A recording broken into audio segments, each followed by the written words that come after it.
Chapitre 1er. Combien il y a de sortes de principautés et par quels moyens on les acquiert. Tous les États, toutes les souverainetés qui ont eu autorité sur les hommes ont été et sont ou des républiques ou des principautés. Les principautés sont ou héréditaires dans la même maison, qui règne depuis longtemps, ou nouvelles. Parmi les nouvelles, les unes sont ou entièrement nouvelles, comme l'était celle de François Sforza à Milan, ou bien ce sont comme des membres réunis à l'état héréditaire du prince qui les acquiert. Tel est le royaume de Naples à l'égard du roi d'Espagne. Ces états ainsi acquis, ou vivaient sous un prince, ou jouissaient de leur liberté. On s'en rend maître ou par les armes d'autrui, ou par les siennes propres, ou par quelque événement heureux, ou par son courage, ou son talent. Chapitre 2. Des principautés héréditaires. Je ne parlerai pas ici des républiques, j'en ai traité amplement ailleurs. Je ne m'arrêterai qu'à la principauté seule. Et en suivant les divisions que je viens d'indiquer, j'examinerai comment on doit gouverner ces sortes d'États et les conserver. Je dirais d'abord qu'on a bien moins de difficultés à conserver les États héréditaires accoutumés à la famille de leur prince que les États nouveaux. En effet, il suffit à ce prince de ne pas outrepasser l'ordre et les mesures établies par ses prédécesseurs et de céder à propos aux événements, en sorte qu'avec une habileté ordinaire, il se maintiendra toujours dans ses états, à moins qu'il n'en soit dépouillé par une force infiniment supérieure, et dans ce cas-là même, il pourra s'y rétablir pour peu que l'occupant éprouve des revers de fortune. Nous avons pour exemple en Italie le duc de Ferrare, qui n'a résisté aux Vénitiens en 1484 et au pape Jules II en 1510 que parce qu'il était ancien souverain dans ce duché. Le prince naturel ayant moins d'occasion et de nécessité de vexer ses sujets doit être plus aimé d'eux. Or, si des vices extraordinaires ne le font point haïr, il est naturel qu'ils aient de l'inclination pour lui. C'est dans l'ancienneté et la longue durée d'un gouvernement que se perdent ou les souvenirs ou les occasions d'un changement, car chaque mutation laisse des pierres d'attente pour une nouvelle. Chapitre 3. Des principautés mixtes. Mais c'est dans une principauté nouvelle que se trouvent les difficultés. Et d'abord, si elle n'est pas toute nouvelle, mais qu'elle le soit seulement dans un de ses membres, ce qu'on peut appeler principauté mixte, ces mutations naissent des difficultés qu'éprouvent naturellement les principautés nouvelles. Dans celles-ci, les sujets changent volontiers de maître, croyant gagner au changement. Cette opinion leur fait prendre des armes contre celui qui gouverne. Ils se trompent cependant, et ils s'aperçoivent bientôt que leur situation n'a fait qu'empirer. C'est une suite naturelle et nécessaire du changement même qu'ils viennent d'éprouver. Car tout nouveau prince est forcé de vexer plus ou moins ses nouveaux sujets, soit par la présence des gens de guerre qu'il est obligé d'avoir, ou par une infinité d'autres maux qu'entraîne après soi une acquisition nouvelle. En sorte que vous avez pour ennemis tous ceux que vous avez offensés, en occupant cette principauté, et vous ne pouvez conserver pour amis ceux qui vous y ont placés. En effet, vous ne pouvez remplir les espérances qu'ils avaient conçues de vous. Vous ne pouvez non plus employer vis-à-vis d'eux des moyens rigoureux, étant leur obligé. Car, quoiqu'un prince soit en force, il a besoin de la faveur des habitants d'une province pour y rentrer. C'est pour cette raison que Louis XII, roi de France, s'empara promptement de Milan et le perdit tout aussitôt. Les forces seules de Ludovic suffirent pour l'arracher une nouvelle fois de ses mains.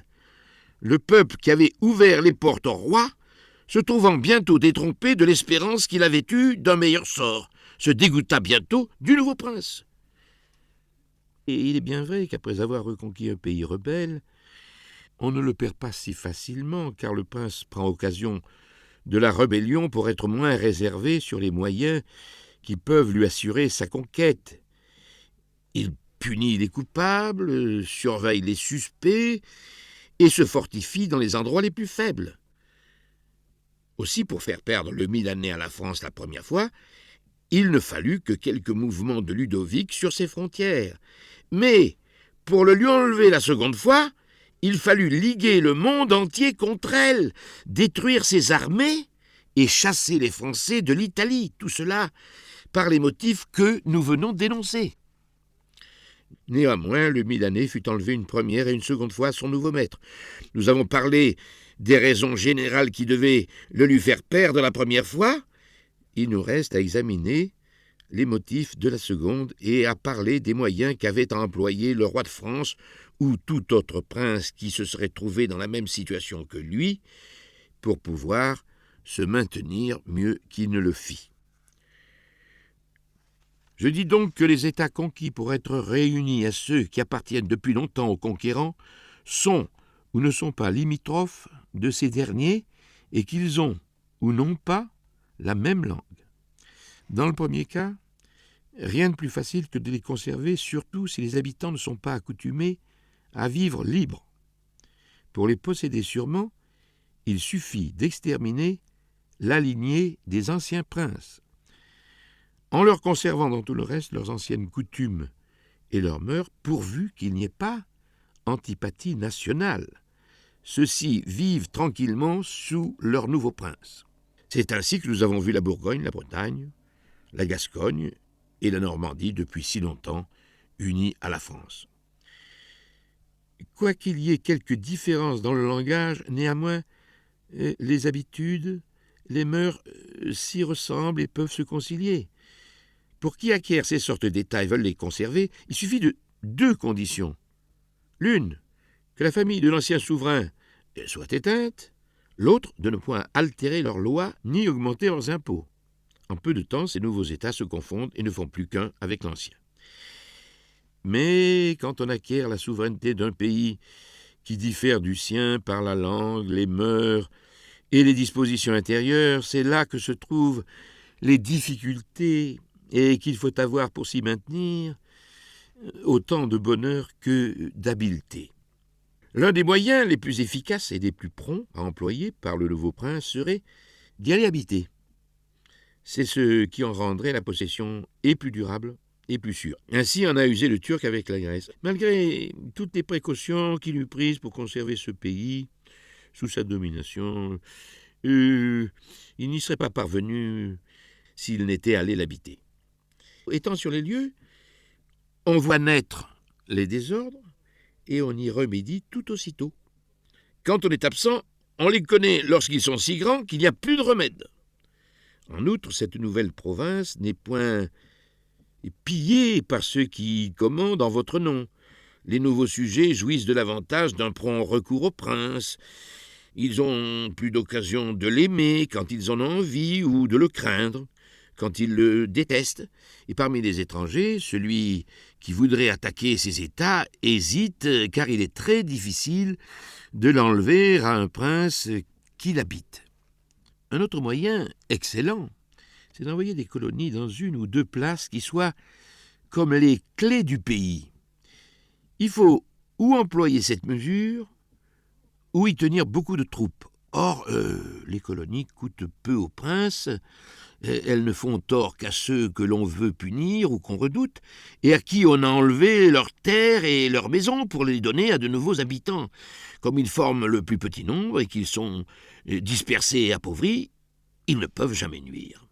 De l'autre côté, tous ceux à qui on ne fait aucun tort se tiennent naturellement en repos ou craignent s'ils venaient à remuer le sort de ceux qu'on a dépouillés. D'où je conclus que ces colonies coûtent peu, sont plus fidèles au prince, ne blessent qu'un petit nombre d'individus qui, dépouillés et dispersés, sont hors état de nuire, comme je l'ai déjà dit, car on ne doit pas perdre de vue qu'il faut ou gagner les hommes, ou se défaire d'eux. Ils peuvent se venger des offenses légères, mais non des offenses graves. Ainsi, l'offense faite à un homme doit être telle que le prince n'ait pas à redouter de vengeance. Mais si, au lieu de colonies, vous y tenez de nombreuses troupes, vous dépensez infiniment plus et tous les revenus du pays se consomment en frais de garde et de défense, en sorte que le prince a plus perdu que gagné à l'acquérir. Les torts qu'il fait sont d'autant plus grands qu'ils s'étendent indistinctement à tous les habitants, qu'il fatigue par les marches, les logements et le passage de ses troupes. Cette incommodité se fait sentir à tous. Ils deviennent tous des ennemis dangereux, car quoique battus, ils restent dans leur propre foyer. Par toutes sortes de raisons, cette garde est aussi inutile que les colonies que nous avons proposées sont avantageuses. Le nouveau souverain d'un État éloigné et différent du sien doit encore se faire le défenseur et le chef des princes voisins les plus faibles, s'étudier en même temps à affaiblir l'État voisin le plus puissant.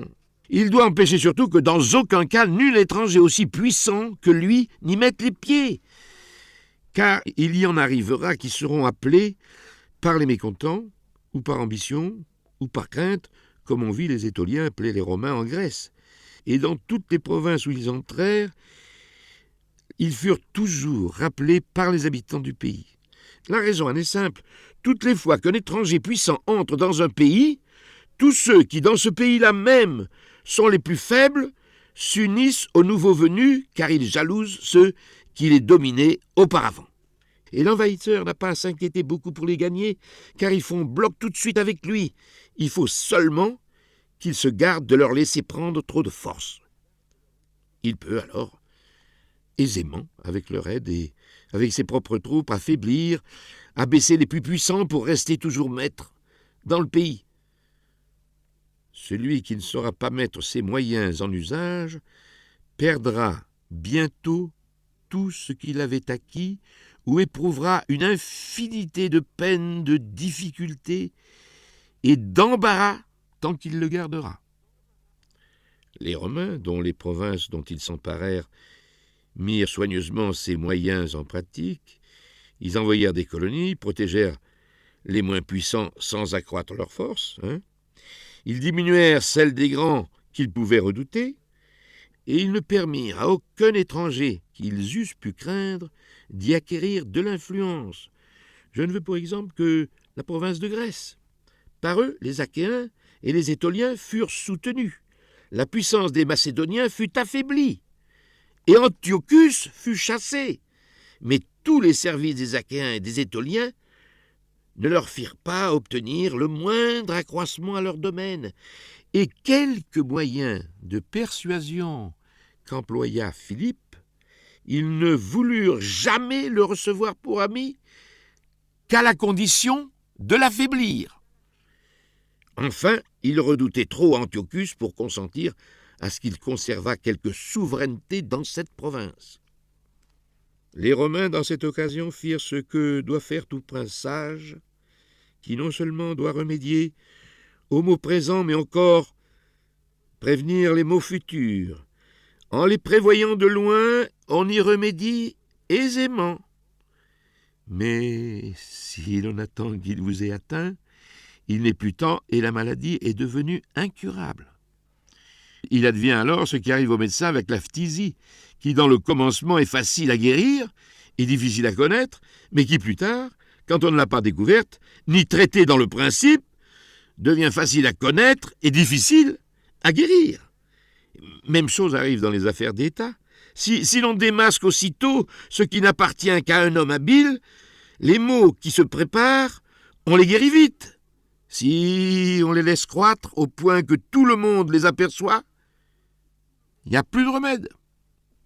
Aussi, les Romains, prévoyant de loin les inconvénients, y paraient aussitôt, et ils ne les laissèrent jamais empirer pour éviter une guerre. Ils savaient que la guerre ne s'évite pas, mais que c'est toujours au grand avantage de l'ennemi qu'on la diffère. D'après ces principes, ils voulurent... Nous espérons que vous avez apprécié cet aperçu. Pour continuer à écouter ce livre audio sur Google Play Livres, utilisez le lien dans la description de la vidéo.